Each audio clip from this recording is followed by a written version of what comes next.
Sukhamakshayamashnude. He comes to experience the nature of that reality. That nature of the reality is akshaya, immutable, ever the same. Sukham, happiness. Really speaking, it is not happiness. Happiness has no meaning without sorrow.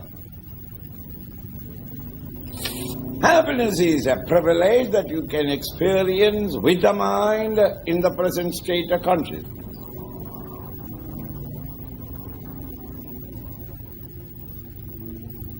Happiness is the antithesis of sorrow. There where the sorrow has receded, happiness comes. The moment the happiness goes, sorrow comes. Sorrow has no existence without happiness. Happiness has no existence without sorrow. It is really an experience at the mental level. Now the student who is reaching the master is remaining in this level. And he wants to know what is that state. The teacher says it is extreme, absolute, pure bliss.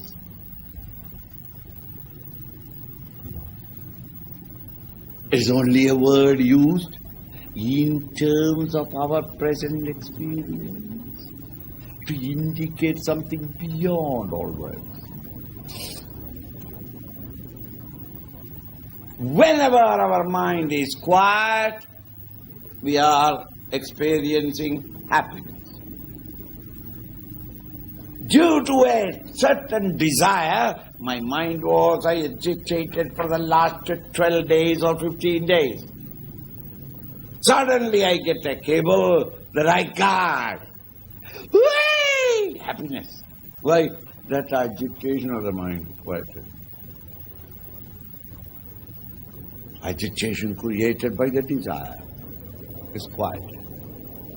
When the agitation of the mind is quieted, the Supreme, a beam of his existence shoots out, which is pure bliss, happiness.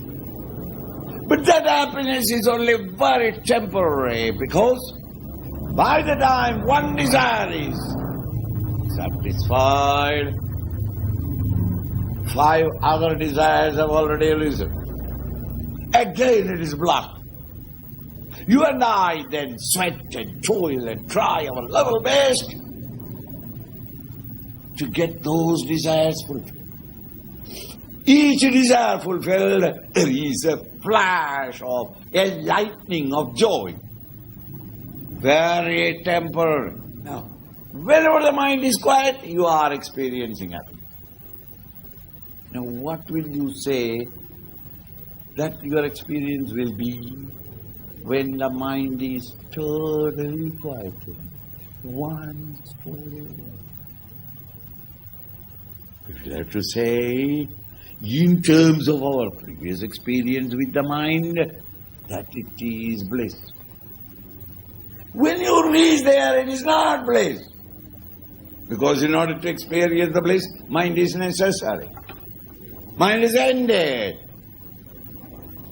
It is the best way to indicate that higher state of freedom or glory.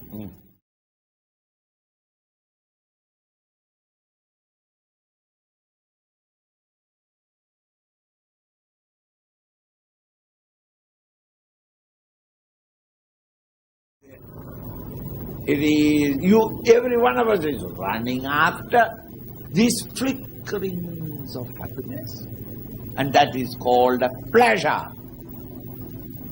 You gain pleasure in the world, but your demand of your heart is for happiness.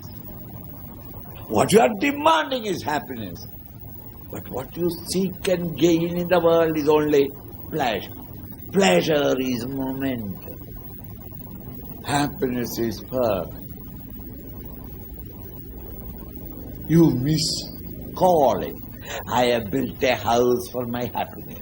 I married for happiness. I got children for happiness. I got bank balance for happiness. You call it happiness. These are all temporary pleasure. Nobody says there is no joy at all, but it is really momentary. And where the pleasure is moved or exhausted, sorrow starts. Adyantavanda kaunteya, nateshu ramate buddha. Wise people will never revel in them. This ephemeral, ever-changing,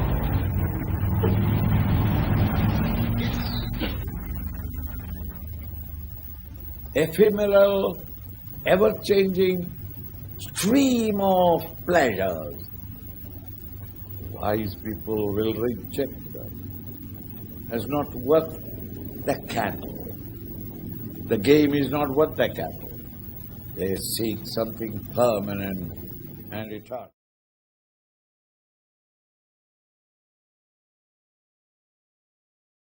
He is the integrated inner personality. Sayuktaha sasukhi naraha. He is the one, the only man, nara man, in this world who can claim that he is happy. Not the one who is a king or a powerful leader, not one who has got millions of dollars. All, even those who are artists and scientists, every one of them, and none of them can claim to be happy. The one who has conquered lust and anger, even while living in this world.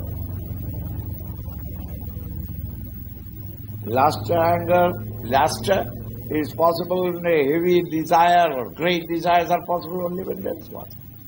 The vasanas have been exhausted. Therefore no desire. Naturally, therefore, there can be any anger. These are the two impulses which make you crazy mad and make you run after the wind. You become shant, peaceful, serene.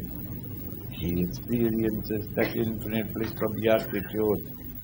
Therefore, he is a great yogi. He is Sukhi Naraha. He is the only man in this world who is really happy.